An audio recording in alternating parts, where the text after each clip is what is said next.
Yeah.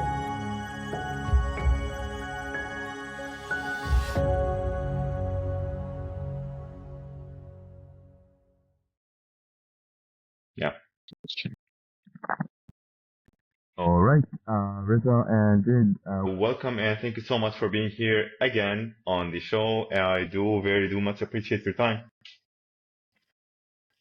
We were happier to be here, obviously. We wouldn't be here otherwise. Pleasure. Pleasure to be here All again right, with us. so Thank you. you are most welcome. It's my absolute pleasure. I wanted to start the conversation this time by talking about success, discipline, managing expectations in life, in especially current day life. So I want to start the conversation by defining what is expectations, how can we manage expectations. Let's start with the basics. Let's start with you, Reza. What do you have on your mind about this topic? Well, what people expect from life, if you see across generations, right? Um, we can talk about our generation. So we're sort of a link between the black and white and the color era. Cool. Because when we were kids, when we were at home, we still had the black and white. We still had the modem where the internet used to dial up. Parents were still writing letters to an extent. And life was slightly slow paced because there was a delay and there was people respected a process. However, as you know, we grew up and everything became slightly more easy access. Uh, our expectations changed drastically. So we expect things, not understanding and respecting the process, but to our convenience, and we want everything to happen fast. Because we have obviously spoiled ourselves with the comfort and with the instant messaging and everything is just so instant. We often forget that there's a process involved and not everybody is obligated to us. Rather, we are obligated to a process. And if you can think of a process being quick in your mind, it might be very, very fast in your mind, but the reality is not going to change. So you can say that, oh yeah, I can do this in three months or something. But the reality is it actually takes longer than three weeks, 3 months. Jade and you would understand this much better. Like a relevant example and relatable to everybody would be, let's talk about fitness. So when somebody thinks, and this is the interview of Hani Rambod, where he goes like, if you're thinking that you're going to bulk and cut in 6 months, you'll be ready. That means you'll be ready in 16 months. You will not be ready in 6 months because there's an entire process which goes behind building the muscle, discipline, habit, understanding, trial and error. And then eventually you come to the final, final result. So people mismanage expectations and they expect too much from life, which is great. There's nothing wrong in expecting a lot from life, but it has to be realistic. I can't expect to, I don't know, become the ruler of Dubai because that's not how the UAE works, correct? I can have this expectation maybe in another country where I can get involved in a certain aspect. So things need to be relevant and manageable and realistic. You can't just sit and expect things to happen. I think, okay, I get your realism and the realistic part of it, but don't you think we are the creators of our future? Oh, yeah, absolutely. So if you dream big or if you desire something, that generally means that you will have it in your future. Otherwise, you wouldn't even think about it. No, absolutely. That's why I gave the relevant example of if I want to be a leader of UAE, that's not going to happen because You that's don't not know the that. dynamics over here. You could be the ruler. You could be of any country you wanted to be. Why do you have to be? Any country, Why do you have any to say country. no? No, that's why I kept it very specific. I said UAE. You need to understand the dynamic Doesn't of matter. the place. You could be. You don't know. You don't know what would happen in a year. No. They might open it for people that are not. That's not the dynamic of the Middle East, and well, at least not for the next 50, 100 years, not while we're alive. But I That's think, not like, going to obviously, change. we are like our own limit. of Yes, we are our outcome. definitely. I know obviously we're talking on a We high are. scale here, but I'm just giving an example. You are the limit. You can do what you want, what your You mind sets you to do. absolutely agree with Jade on that because we are the products of our own thoughts and our own actions. So as far as we can extend those actions and thoughts and implement those, we will be the products of those actions and thoughts. If we're I limited, think then you'd we'll make be a great limited. If ruler, you're dude. not, ways. I said I think you'd make a great ruler of the UAE. Oh, yeah, absolutely. We'd rather not speak these things. All right, let me talk about then managing the expectations. So Jade mentioned that everyone can be whatever they want to be. Now, what makes someone dream big and another person doesn't have, let's say, that prosperity in thinking of or dreaming big? What differentiates between individuals? What do you think, Jade? How we were raised. Mhm. Reza said about obviously our childhood and stuff. It does really mold you if you're raised in a very closed-minded or cultural or a difficult upbringing in a third world country, let's say. You're not going to have that dream because you haven't really seen it or heard it, or it's doesn't exist in childhood. You understand? So like obviously for me, I think I was very lucky. I grew up with my dad making movies, so I saw all these movie stars. I think this is where why I'm so dramatic in life, and like this like idea of I want to be a bit famous, but not like be in a movie or something. Just because I've seen this fame, so it's kind of given me ideas and the upbringing that I've had. So obviously being successful came from that and what So I've the seen. environment that we grow up in plays a role in how we, let's say, shape our behavior or shape the future that we might aspire to. What do you Yeah, think, think Reza? about it. Like when we're kids, like obviously we subconsciously we're picking things up from when we're babies. Mm. And if our parents are not like showing us or teaching us things, or if they don't even have the resources to do that, then how can you dream big? Unless you move out of that and move country. I mean, it does happen. There are stories about it, but if you're growing up in such a poor or a place that doesn't have these things, some people don't even have TVs, so how could they know? They could only really come up with what they've seen or what they know. I see. I agree with James. Of course, like, there's so many factors which, you know, limit a person. So it could be exposure, obviously, if you're living somewhere where you don't have enough exposure. And that's why back in the day when, it wasn't people who were living in a place who were the most knowledgeable, but the ones who were well traveled because they had seen. Their mind was more open to concepts. Their mind was more open to different cultures, different religions, different approaches, different perspectives. So yes, exposure means a lot. I would, I'm very lucky to be born and raised in a very diverse place. I was born and raised in Dubai, and when we were in school, back then our school, it had 134, no, yeah, 132 nationalities. And in a single classroom, we had almost 19, 20 nationalities in every classroom. So we were growing up with different Indians, Pakis, whites, blacks, you name it. And then, obviously, as a kid, when I would go back home, I'd be like, man, I'm from India, but he's from India, but he doesn't speak the same language. He doesn't even look like me. And then mom and dad would explain. So dad is quite well traveled.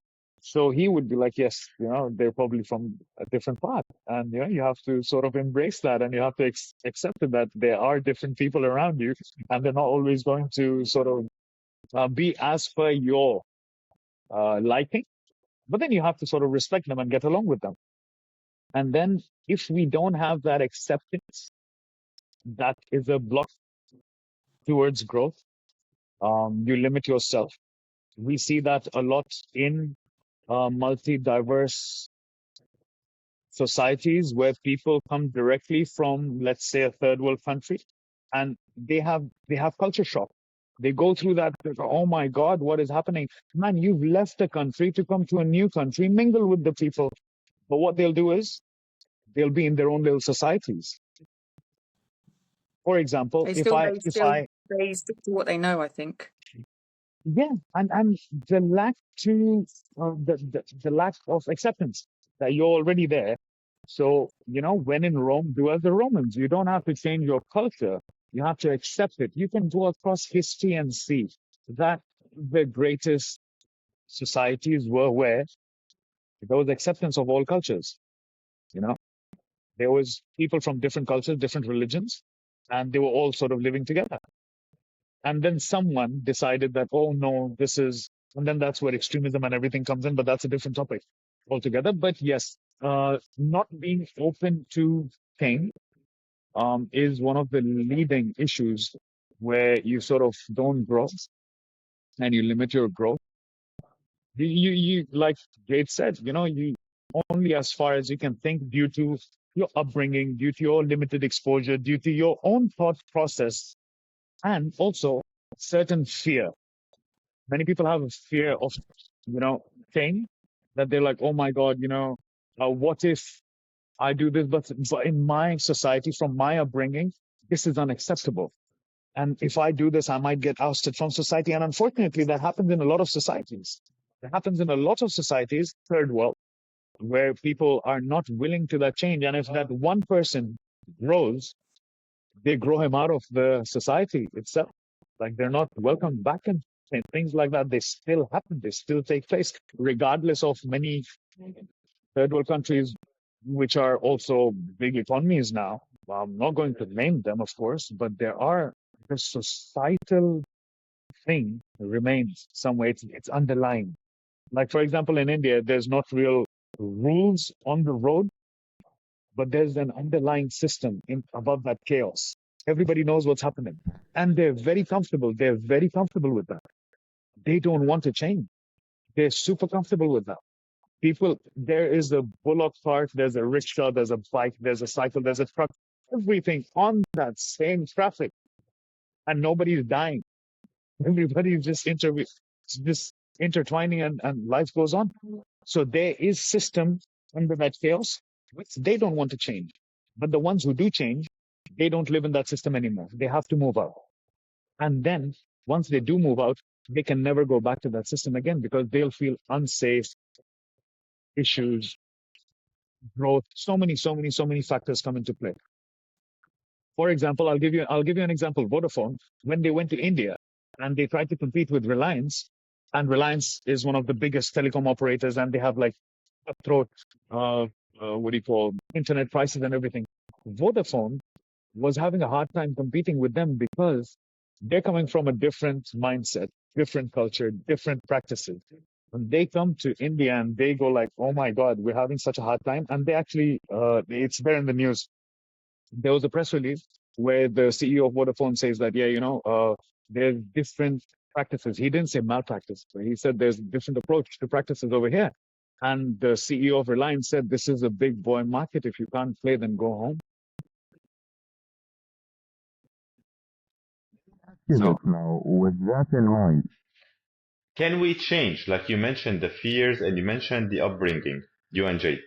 Can we change that as we grow up? Like, is it set in stone? And I believe it can be changed. And if yes, how can we change it? Like, what should the individual do to change their destiny, let's say? What do you think, Jade? Well, move out of their country where they are. Like if they're going to stay where they are and they're going to stay the same, well, they're not going to change. But if they move out and out of their comfort zone, let's say, and they do want to dream big, because some people do. Some people don't even go to school or go to college or get an education, and look, they still turn into something. Artists, actors, writers. It all starts from something, and it's not always education. Sometimes they just have the mindset. And as Reza said, obviously, when they choose to be different, some societies can't take it, so they don't go back. So obviously, as a parent, obviously with my upbringing and being a parent now in this generation, of course, I still want my daughter to understand about equality, and there's like, obviously we change how we bring up our children, right? Well, I mean, I have. I want her to be able to do whatever she wants to do in her life. She has a choice. And I don't want her to be constricted. She needs to know how big the world is. And so obviously now with social media being a thing, this is one of the ways we can reach out to others who want to grow. If countries don't have social media, or they're, a third world country, then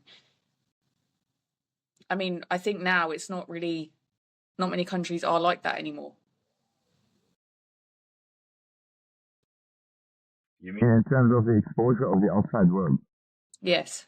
Like a lot of exposure is, I mean, with everything going on in the world, I'm sure people will want to move regardless, even if they don't know what's going to happen. How can you put this in your daughter? Like, how can you teach her that? For example, now she's young and you need to expose her to opportunities in life, show her that everything can be done, but yet, like, I mean, she might be exposed to also different parts or different, let's say, upbringings of different people at school. So how can you as a parent manage that? Like, what does Jade do? Well, obviously it depends on me and her dad and how we speak to her, how we raise her, what we're doing in front of her. Like, Angel, she's lucky. She's got her dad, who is in a really loving, happy relationship, which is great because she's seeing how a happy relationship is, and she's seeing love, and she is loved. And then she sees me, I'll be nice about myself, the strong, independent woman that's like working really hard and earning money and doing everything so that she has everything that maybe I didn't have when I was young. So growing up myself was really difficult. I had a hard childhood. When I see her, it's like I'm looking at myself when I was young, and I don't want her to go through the struggles that I went through. And so this like whole me being strong, independent is this one day she's going to grow up and she's going to know why I worked so hard. And this is what I always have to explain to her. And like, even with her dad, like he works hard too, but like she has the best of both in two different sectors.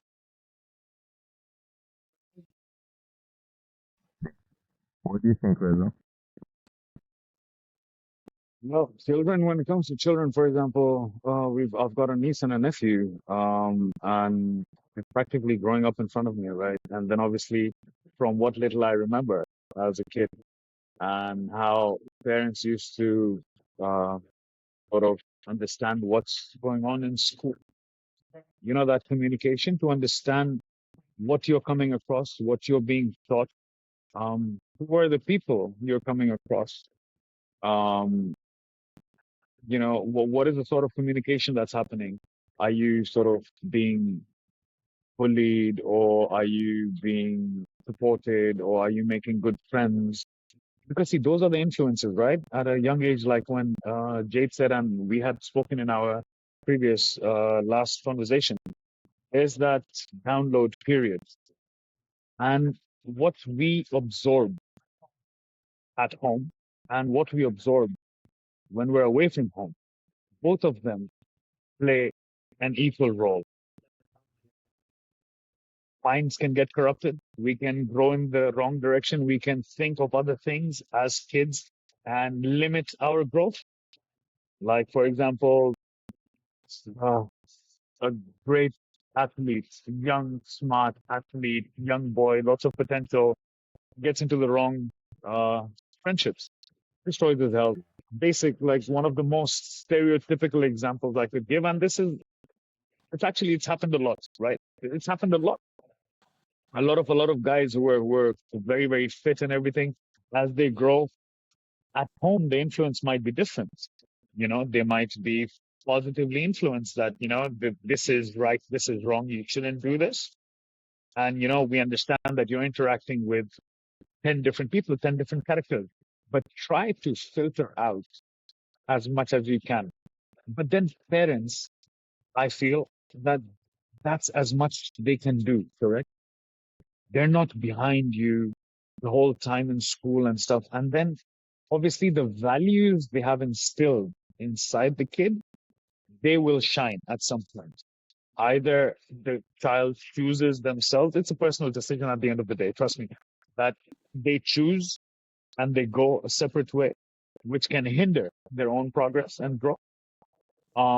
Sometimes there's of course, like I said, the external factors matter a lot. Many people say that, oh, um, you should focus on yourself. But as a kid, you can't really focus on yourself, right? Because the mind is young, it's naive, it's innocent, and it's easily distracted. I'm sure like it's happened with me when I was young. It's happened with a lot of my friends, and I have two groups of friends who have destroyed lives, and the others are very successful. So it really comes down to the values which our parents instill in us, and then how we sort of try to implement it as it goes by. And like, I see Jade a lot. Like, I follow her all the time on Instagram and stuff. I'm not stalking you, but yeah, like you're there. Yeah, right. So Yeah, I yeah. see the True. stories. I see your stories and everything. And I see mashallah, them, I'm I not see talking. her. Yeah, and the way she is, like the way you can see that she's actively involved in her kid's life. There's lots of communication, I'm even blushing though now. even though she's always working hard. You see her putting in the grind. You see her early mornings in the morning. She's dropping her to school. She's having conversations when they're going to school.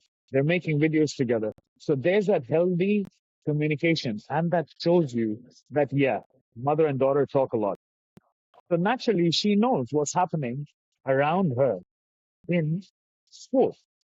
Now, let's take for example a parent, what do you call, relation where the child and the parents, they're not so connected.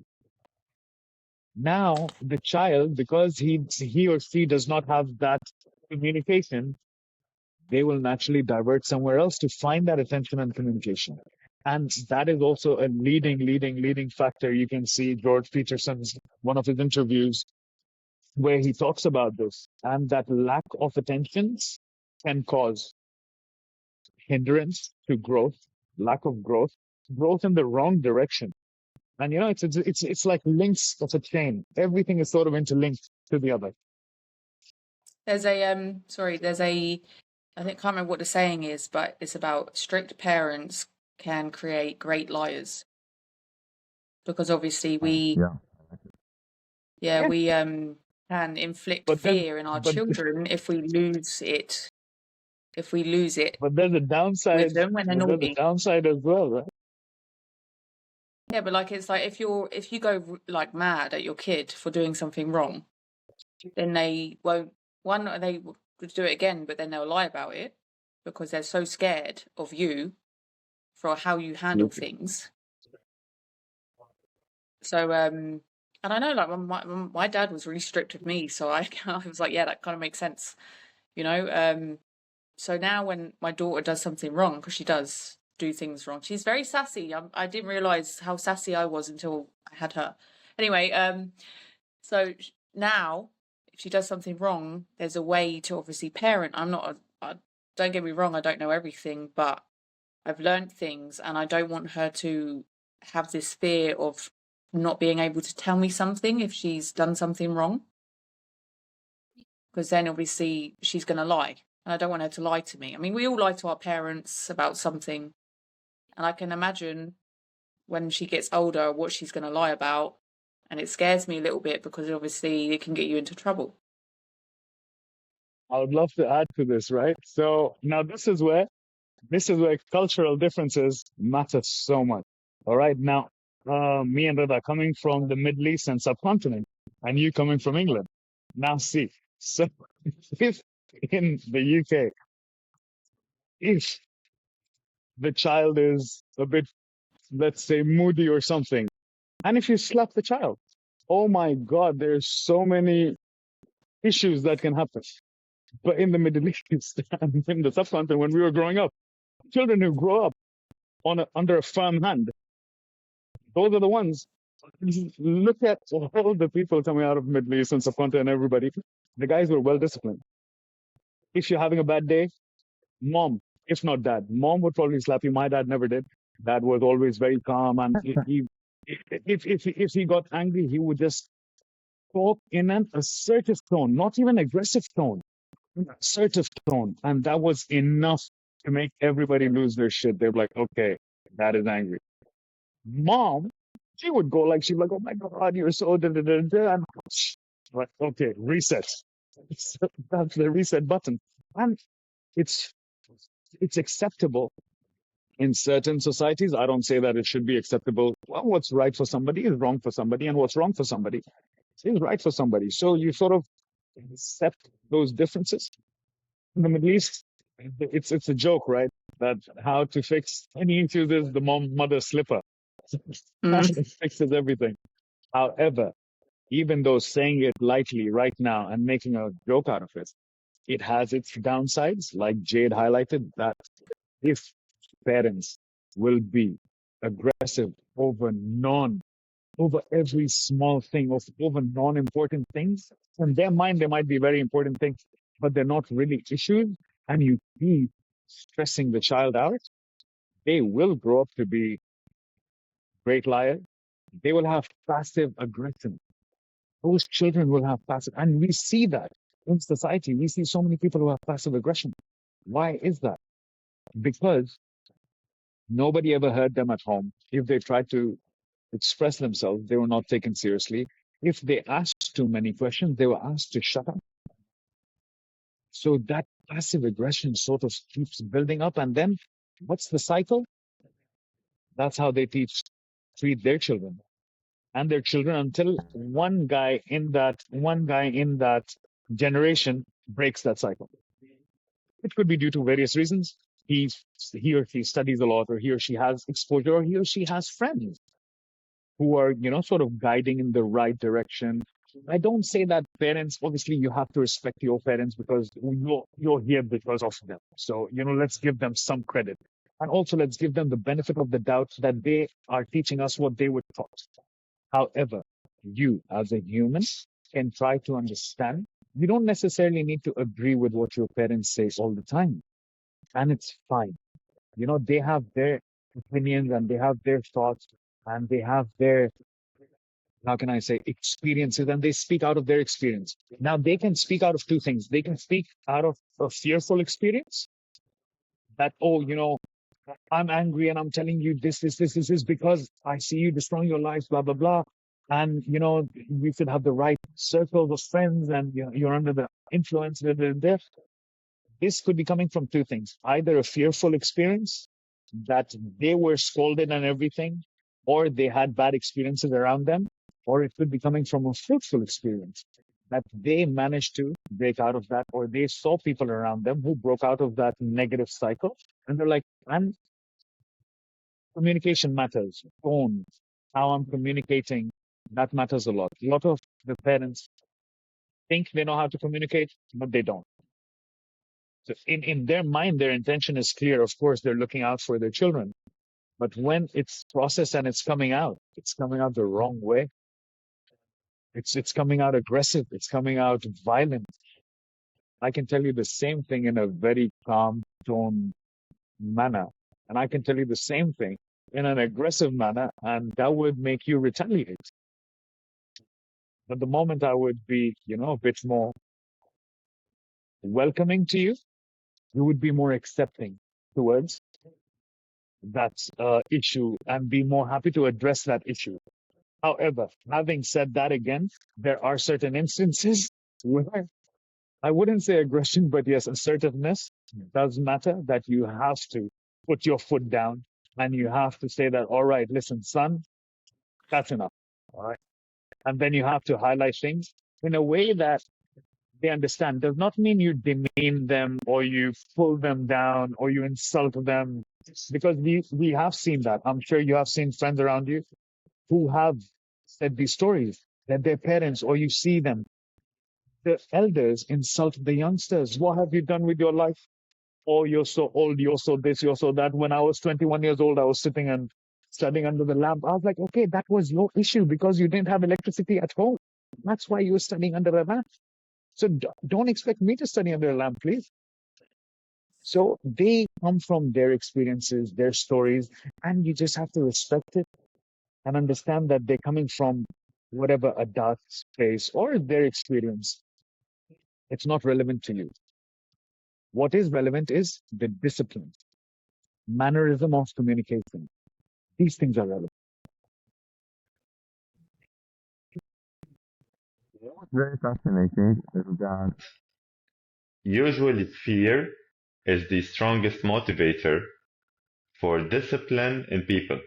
Like the fear of, for example, not achieving forces people to be disciplined, or, as you mentioned, for example, the behavior of the children. Sometimes the fear either stops them from thinking or speaking up or taking an action because they have this fear of maybe being blocked or the fear of being punished on doing something, which somehow blocks their, let's say, capacity to create maybe or think in a certain manner because the environment does not allow them to.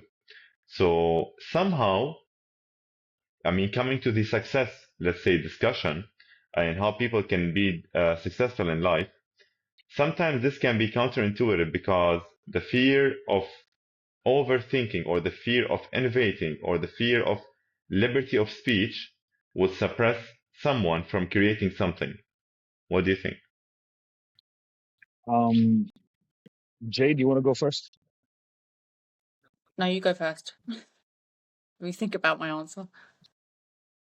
So you think fear is limiting their goals, right? sometimes, yeah. Yeah. I mean, yeah and no. I think it depends on obviously the person and how, again, how we're raised. With Angel, she's a very disciplined kid, but we're not like making her scared. I know, well, me as a mum, I'm not making her scared because obviously I know how it is being scared of a parent. You know, like there's a degree, as you said, as Reza said, you need to be assertive. Like if she's just done something wrong, she will learn about it in a way, but it's not going to be. I'm not going to get my slipper off, you know, and be like, hey, you know, naughty. She would just.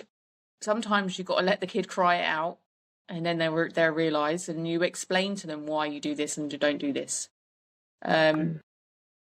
Like fear. I mean, like yesterday, okay, I was asked to do something which is really out of my comfort zone in a way. I was scared, but then it didn't stop me from doing it because I was also excited.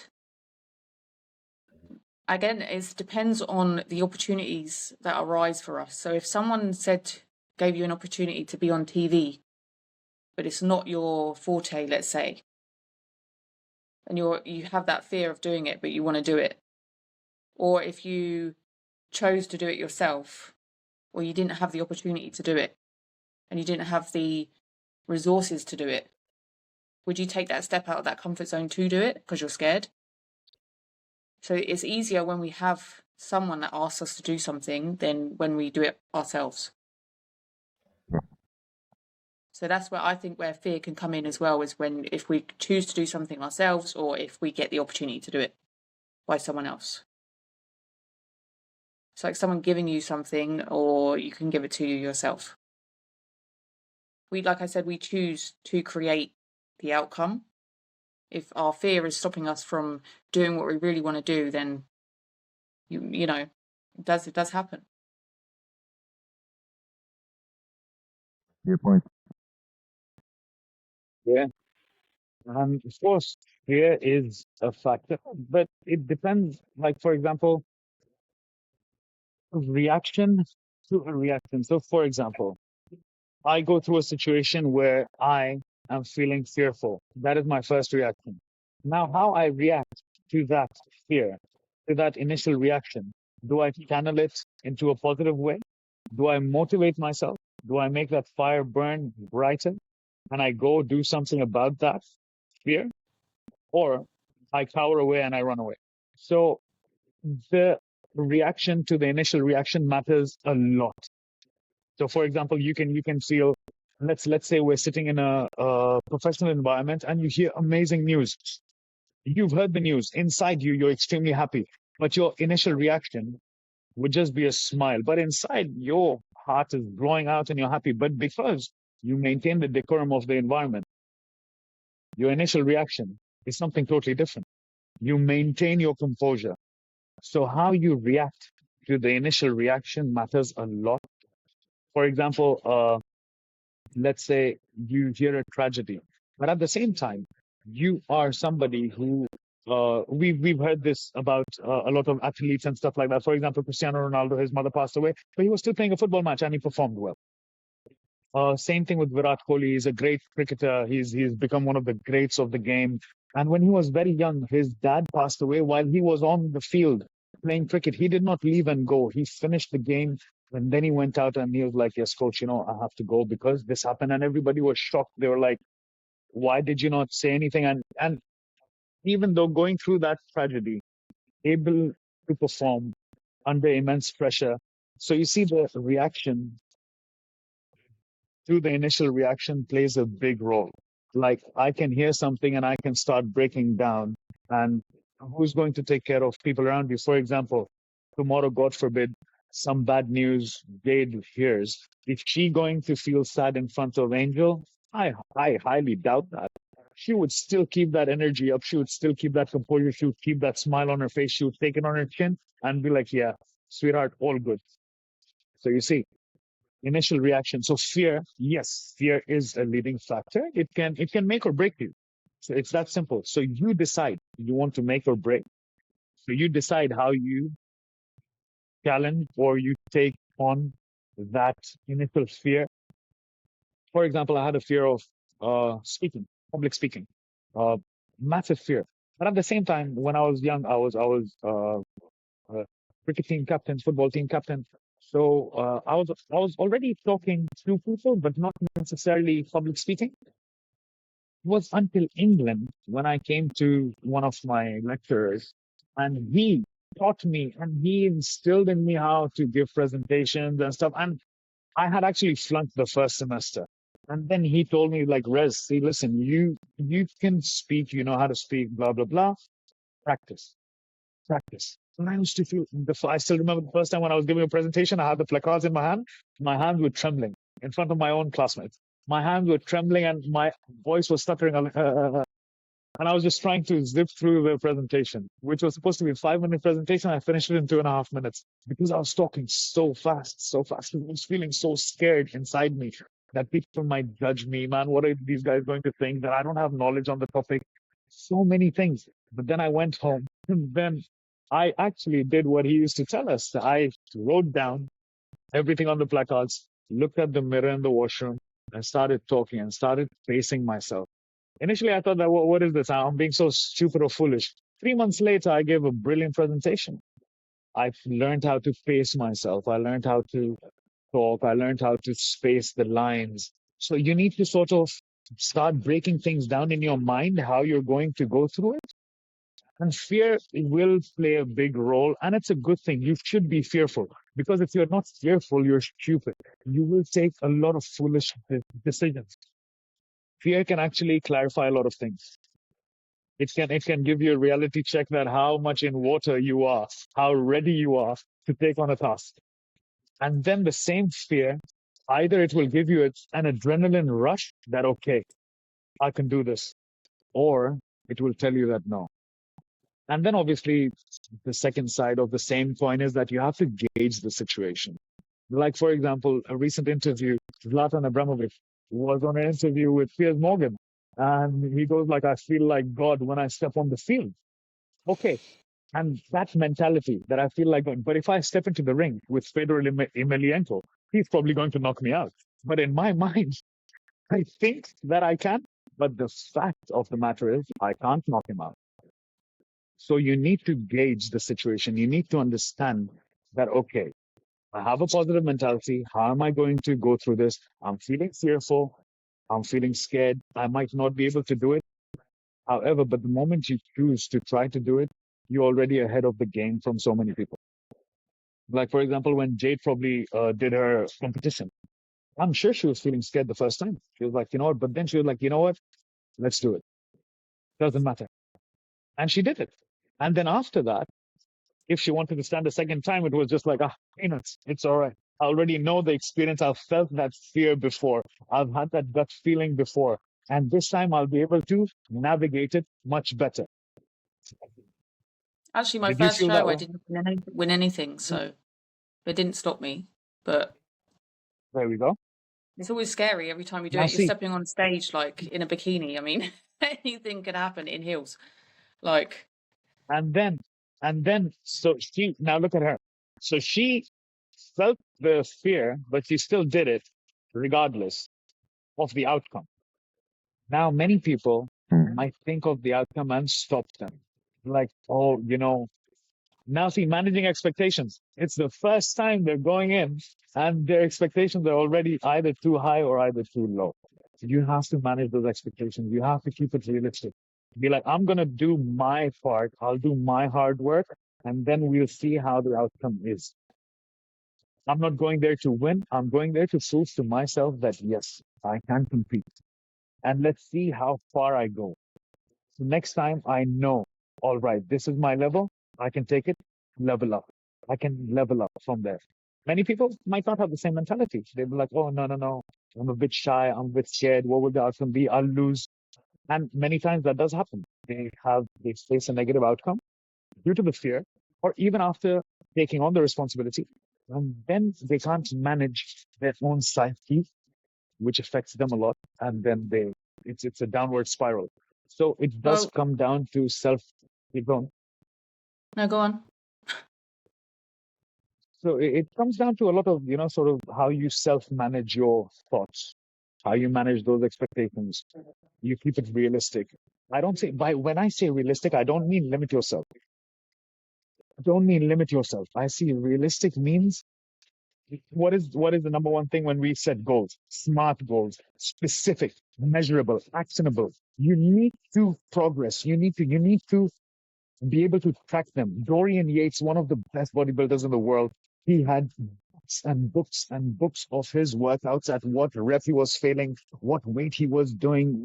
Every single thing was documented. Every single thing. So you need to keep it real.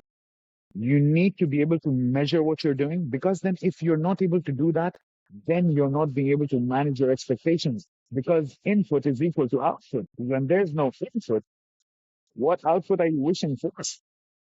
You're putting in 3 days a week of work and you're expecting an outcome of 5 days a week of work. That's not going to happen. It's not realistic. Jade, I remember that you had a back injury and yet you have stepped on the stage after. So I'm pretty sure that when you had the injury, you had a lot of fear and doubts through that process. Can you tell me of how you managed that? Like, how did you cross that? Can you tell me the story behind it, please? The fear of like after doing it or before doing it, the Before doing surgery, it, like when you got the the injury. surgery. Yeah. And yeah. Um, I think, well, obviously, when you go for a major surgery like that, of course you're scared because you don't really know the outcome. When you're in surgery, God, anything could happen, you know? But if you obviously keep it in your mind that everything's going to be okay, and I already had enough at this point because I had it for 10 years plus the pain and stuff. So I was like, you know what, like this is my last shot at, fixing my spine. So I didn't really think about anything. I was like, okay, just get it done. Like right now I'm young and I'm fit. So my recovery will be, quicker. I'm also into fitness, so I won't have the mindset of giving up or being lazy or not recovering. So it's like, for me, it was an easy choice. It wasn't really scary. It was just, I had like That was my last option, and I was like, okay, we'll do it now, because otherwise I'm still just going to have this issue of having a disc problem and not knowing if I could ever fix it myself. So, and I tried everything before, physio, injections, everything. So I was like, well, let's just do it and see. And then now it's been 2 years, and yeah, I did step on stage, and even though like I didn't win anything on this stage this time, it was more about showing other people that you're your own limit. You can do what you want to do. Like I had back surgery and I did still compete and I still did everything. I recovered within a year, and now I'm like off season and I'm squatting back to 60 kilos. So I mean, you are your limit. I'm very proud of myself and I don't talk about it like saying I'm so proud of myself. It's just I want people to know that you can do anything that you set your mind to, literally. You have the resources, there's so many personal trainers, there's so many rehab specialists, there's so many physiotherapists, you know what I mean? Like everything is around you that you need to recover. And even for me, I know a lot of people in the fitness industry, so it was like I was not worried. The recovery was obviously, it was painful, and I wasn't in a rush to recover. I gave myself a year, and then I stepped on stage a year later. So it's more about just getting it done, like, and helping. Maybe I might help 1 or 5 people, change their mind or start the gym or, do the surgery and recover or do the rehab, or, you just don't know who, because a lot of people watch you and you don't really know. So it's, if it's going to help anybody, then I'm happy. I've done my thing, like my help. So, I mean, yeah, I am proud. I just don't like to blow my own trumpet sometimes. I'd like to add to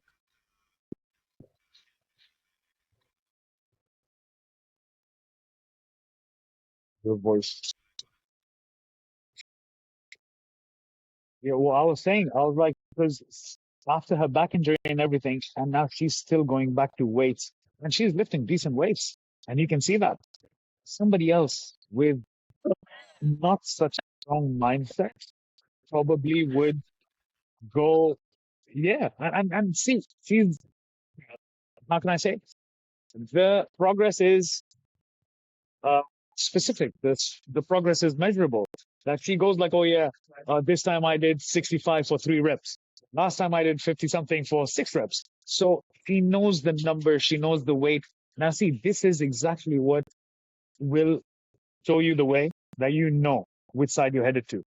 Somebody else with not so much discipline and not so much, what do you call, strong mentality, they might, first of all, not even want to go back to weights and gym because they've had a back injury, because they've had some sort of injury, and the fear has limited them. And they've just limited themselves because they couldn't manage the reaction to that initial reaction. So, From your experience, like what's one of the most common fears for people who are starting to train or they want to take the journey of fitness? What's so like one thing that usually stops them? Well, a lot of people don't really want to go into a gym that's crowded full of fit people, or just entering the gym alone is a fear, Mm, because they're worried that they're going to be judged. They're worried that people are going to watch. They're worried that people are going to, make fun of them and stuff like this. When actually, in reality, no one cares. I know it sounds horrible, but no one cares about you. They care about themselves and they're there to do their own thing. So, like, when they do step foot in the gym, and sometimes I get approached, asked if I'm a trainer and stuff, and I say yeah, and like if they say, oh, I'm first time in the gym, I'm scared. I'm like, listen, let me break it down for you. They don't care what you're doing, like this is for you, and you will do what you need to do, and don't worry about anyone else. And this is why most people hire a coach, because they want someone there to take care of them, to be there with them, to get them started. You know, we're not just coaches, we're like mentors. You know, we're just taking care of them and making sure they do things right. And for them, it's kind of a big deal. You might not just be there that they're hiring a coach just to get fit. They probably need someone by their side. They need to talk. They need, you know, like support, to feel comfortable enough to be in a gym, in an environment such like that.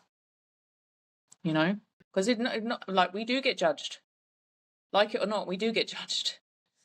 I get judged every day if I'm looking a bit heavy, or if I'm looking like lean, or, you know, like when I started bulking, everyone was, you know, really paying close attention.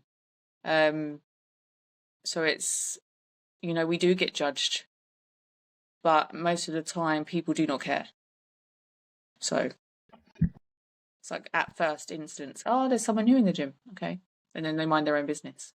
Whereas if it's someone you know in the gym and something happens, we get judged more.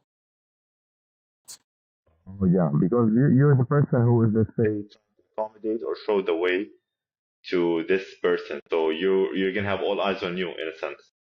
Yeah, because then, and also like people like to see like what clients you have and if they've changed, or if they look different, or if they're growing, are they losing weight, are they, you know, like, so yeah, being one of a coach as well, other coaches judge you, or what, you know, like the gym is like that. It's like a drama series.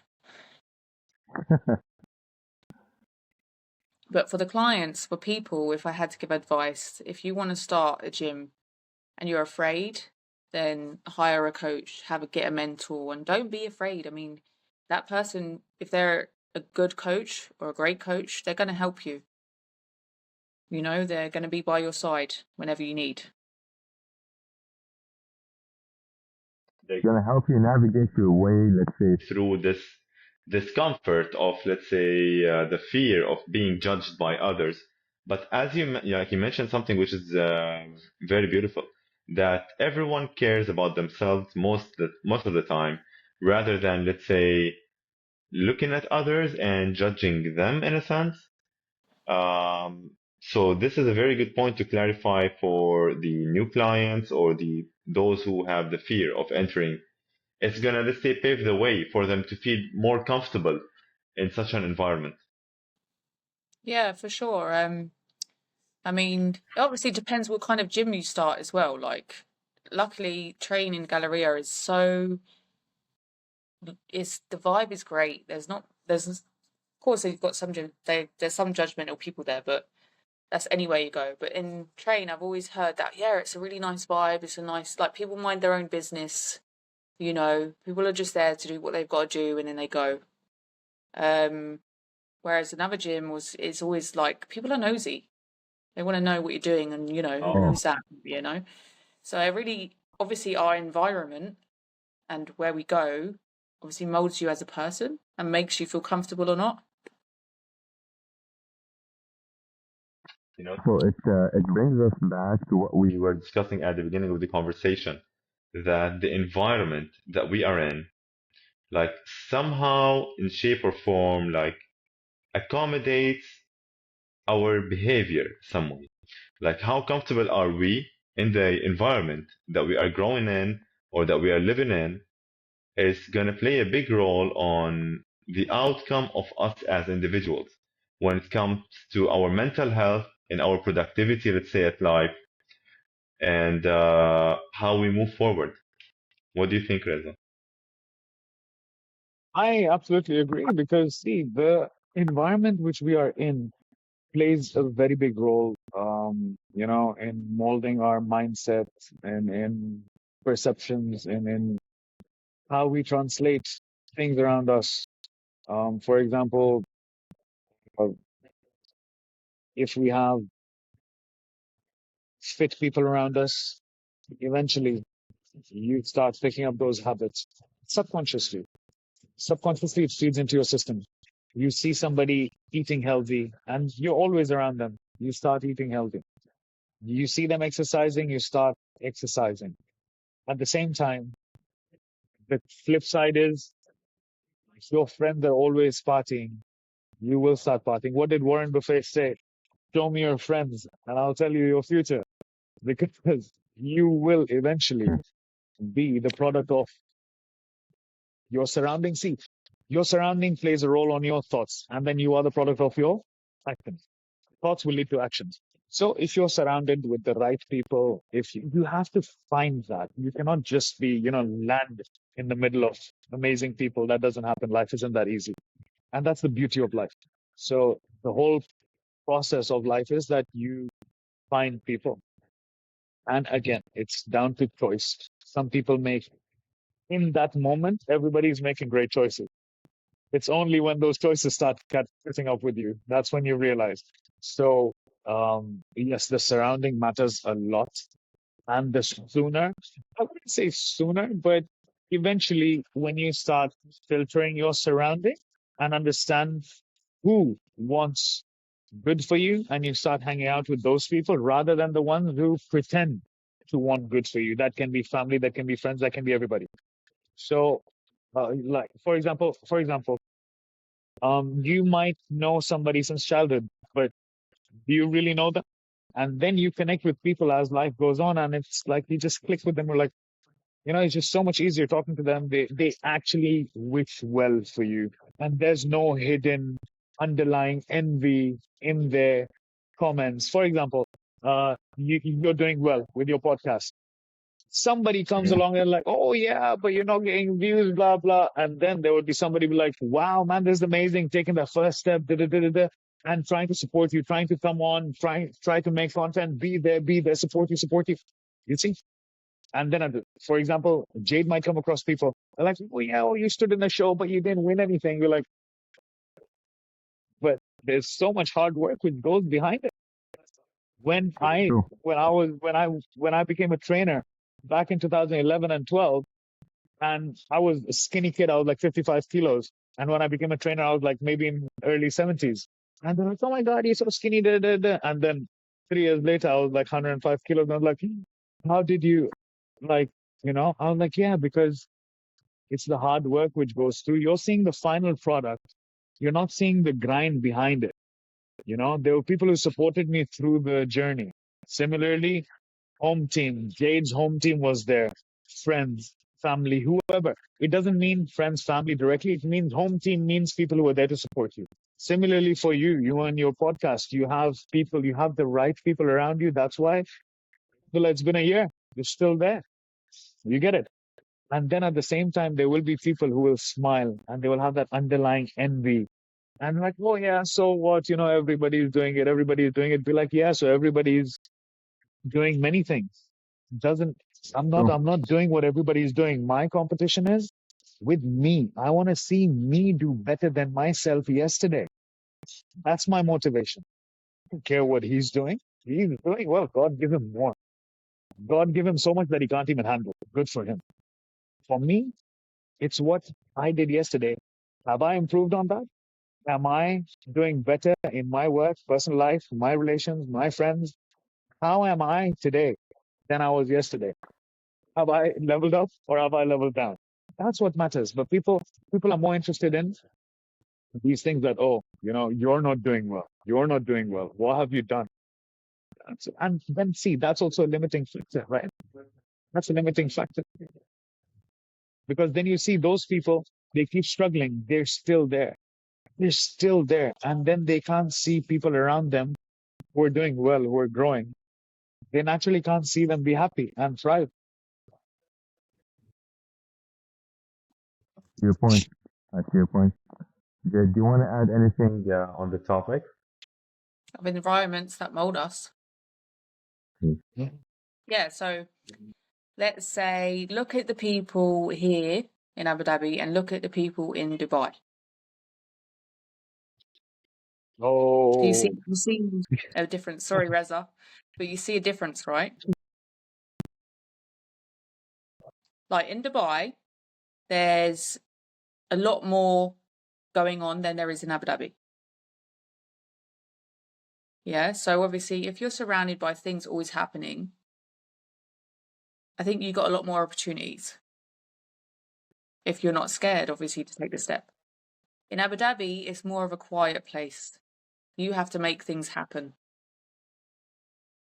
You know what I mean? In Dubai you do too, but I think in Abu Dhabi it's a lot more quieter. It's a lot more like families. It's a lot more, I don't know, like there's not as many opportunities as there is in here than there is in Dubai. True. So obviously, Right. as for environment, like a lot of people said to me, you should go to Dubai and you should do train there. And I'm like, listen, I said that Dubai doesn't need another coach. You understand? I'm doing my best here and I'm doing really well here because I've built something for myself here. I'm not going to lose it by moving to Dubai, and then I could start over, sure, no problem. I could do my job anywhere. But like, why would I change something that I built here to go to Dubai and maybe potentially not be as good as some of the people there? Because there's obviously a lot of fitness influencers. 90% are fitness people. I'm not saying that I wouldn't do well. I'm just saying that for me personally, it's not the environment I would want to put myself in. But would you say that fear is limiting you from that growth? Coming back to now, let's connect this, right? So you said that you only limit yourself. And then I said it has to be realistic. Now, mashallah, she is a brand. We know that. You and I know that. That she is a brand in herself in Abu Dhabi as a trainer. She does not want to risk that. And that's fair. You have to respect that. That's fair. And she can probably go, like you said, she's so well, she's got all the knowledge and everything that she can go anywhere and do great. However, now she wouldn't want to risk that. And I'll tell you why, because you said she's got her ground set, she's got her house set. Why destroy that and go anywhere else? She has the clientele. She has perfect life over there. She's got her daughter. She's raising a daughter. That's her responsibility. Now you see there's so many factors. You call it fear, you call it realism. You have to respect it because she's thriving and she's fine where she is. Regardless what I think, regardless what anybody thinks, she's made a decision. She knows, and it's a smart decision. She's like, I've made something over here. Why should I destroy that and go away? And you have to respect it. Obviously, like if The someone roots of gave the me, tree are there, I think, yeah.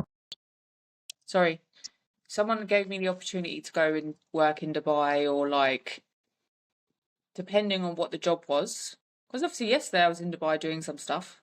So obviously the opportunity came to me. Like, I don't think I'm afraid to go to Dubai and do my job. I can. It's like you said, I've done something here and I've built something here. And also I have a daughter here. Like, there's a lot of things going on in the background that will keep me here. Like, maybe if I was alone, I could be like, right, you know what, I'm going to move to Dubai. There's so many more things going on.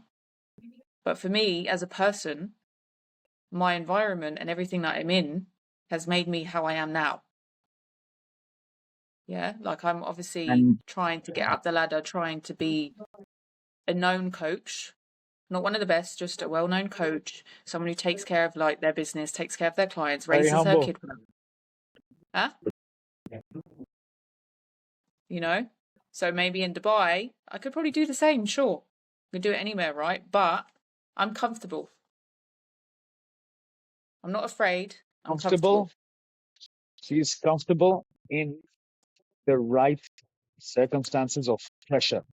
You see, it's not that she's not stressed. It's not that she's not grinding day in, day out. There's constant pressure on her to perform.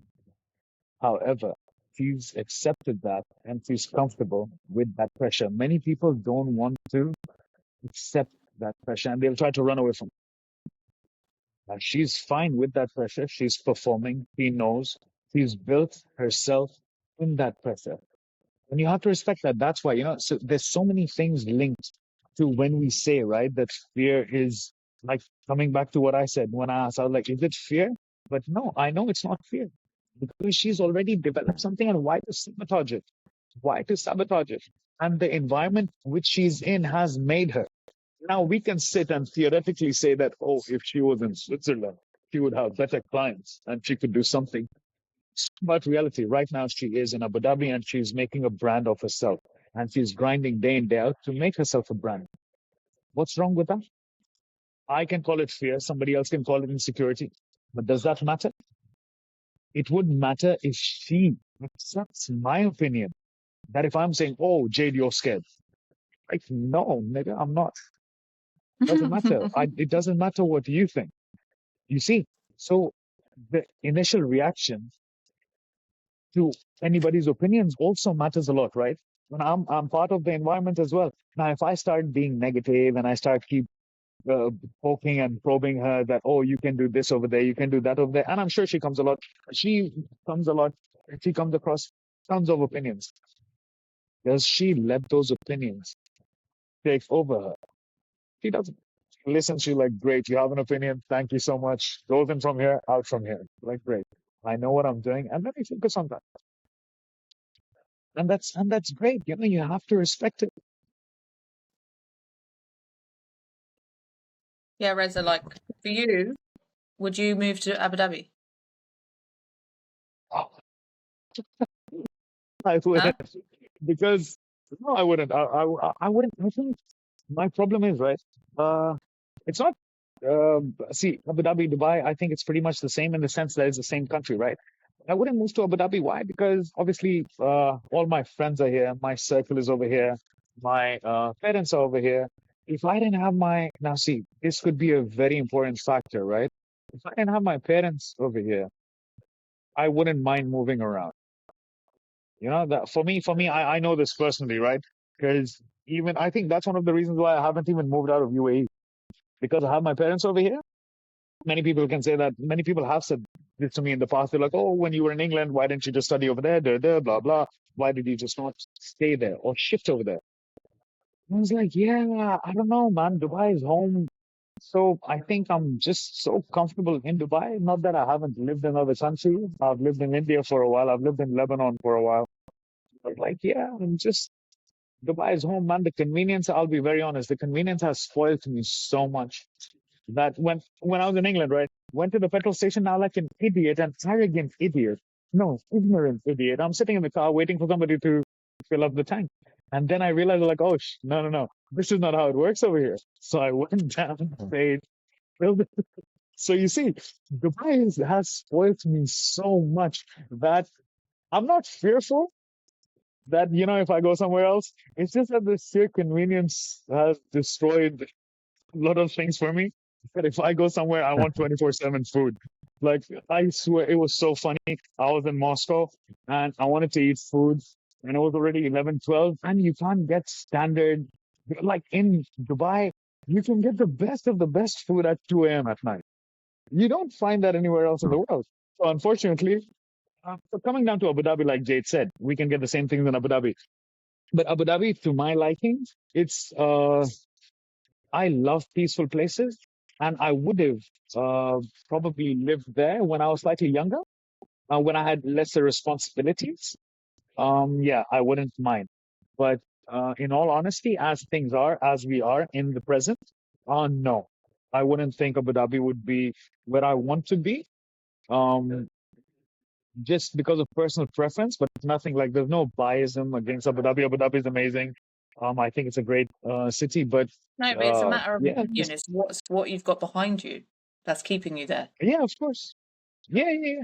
Like I said, like if I didn't have my parents, right, and of course if I didn't have a job in Dubai, and if I had a job in Abu Dhabi, I'd just go work in Abu Dhabi. But obviously, because for me, a major factor is because I've got family over here and they're aged and where I don't want to sound like I'm whining or something, but that we can cover that in a more personal conversation.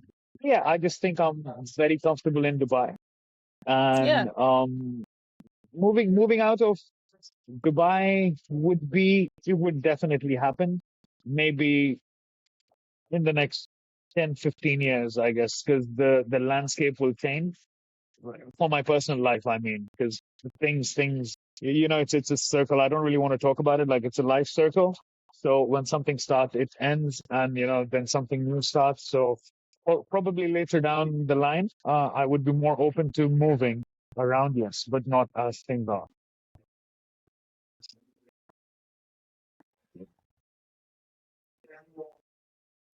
Guys, is there anything that we didn't cover that you would like before we finish up the episode? Anything from your side, Jade? Anything from your side, Reza, that I probably have missed on today's topic? No, No, I I think think it we was covered great everything. chat. Yeah. Amazing. Yeah, because it was all about managing expectations and how we sort of, react to things and our society and our surroundings, how they play a role. And in all honesty, everything does play a role.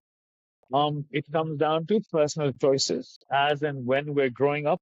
In the initial download period, the influence matters a lot. And once we're across the download period, which is like the early teenage, and when you're going towards late teenage and adolescence, when you're like, 18, 19, 20, you think everything is very clear to you, but reality hits you like a truck when you're 25, 30 years old. So Mhm. it's a learning cycle, and you sort of keep fixing, you keep navigating, and then you make those choices. You and nobody forces you to do drugs, to party, to destroy your life, to waste money. It just comes from within.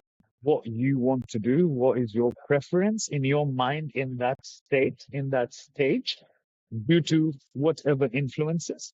Because everybody is parents at the end of the day. They want their children to do well.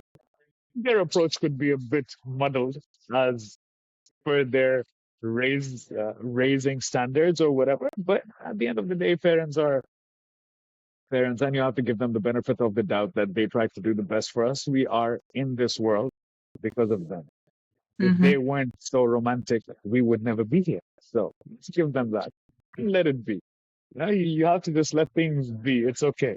It's fine. Just accept it that, yeah, they're there. They were not there for you. They were ignorant. They were violent. Whatever they were illiterate maybe. They didn't have exposure. Like, for example, third world people, right? They come from there. They didn't have exposure, but they want to give their children a better life. So accept, be grateful, be grateful of these things. That you're so much better. When you look on your left, there's always somebody who's doing less. And then when you look on your right, there's somebody who's doing better than you. Don't look down on the person on your left, and don't get intimidated by the guy on your right. Just keep your heads in the boat, focus on what you can do, keep a good intention, be passionate about things you do, and don't limit yourself like Jade said. You are the product of your thoughts. Let your thoughts be big. Let your thoughts be big. Try to achieve things. Try to work towards them. That doesn't mean I'm going to become a leader in UAE, but make sure that you have big thoughts. Yeah. For Well, debate, Jade is up like, for yeah, you debate. can still become a leader. Why not? Why not? Yeah, no, I Uh, agree. Thank you. I think Thank you we so should all much, be Reza. grateful. You take care. Sorry, what? You were saying, you should be grateful. Yeah, we should all be grateful. Obviously, we're here now and stuff. And also do not compare yourself to others. Never. No, so literally just you're here for a reason, and everyone is on Earth for a reason, and they're meant to be here for some reason. So just remember your uniqueness and do what you do best. Whatever you think that Yep. is, you've got potential, and you just got to do it without thinking. So beautiful. Thanks so much, guys. I wish you all the best. And I wish, Reza, when you come here to Abu Dhabi, let me know so maybe we'd go for lunch or dinner or do something. All right. I was supposed to come for the F1, but unfortunately I didn't. However, I will definitely come there next week after Sure. MIBA. You guys should come down for the MIBA, Middle East Business Aviation Miba, Air what's that? Show. Remember, Oh, it's okay. Middle East Business Aviation Air Show. It'll be, remember, Jade has been to Yeah, that place before. Yeah, yeah. yeah, So it'll be yeah, taking place over there. Yeah. You never know if you're there. If you're planning to come down from the 10th to the 12th, it would be great to take you guys down there. It'll be amazing. okay. Thank Thank you you so so much. much. However, I know Um, there's a trip due to Abu Dhabi, and I will come down and I'll make sure that I see both of you. So yeah, Thank you so much. Wish you guys all the best. thank you. Jay, take care, and thank you so much for being here. Reza, thank you so much. I'll see you guys later. Thank you. Bye. Thank you. Bye Pleasure bye. being here. Bye bye. Bye. Bye. Bye.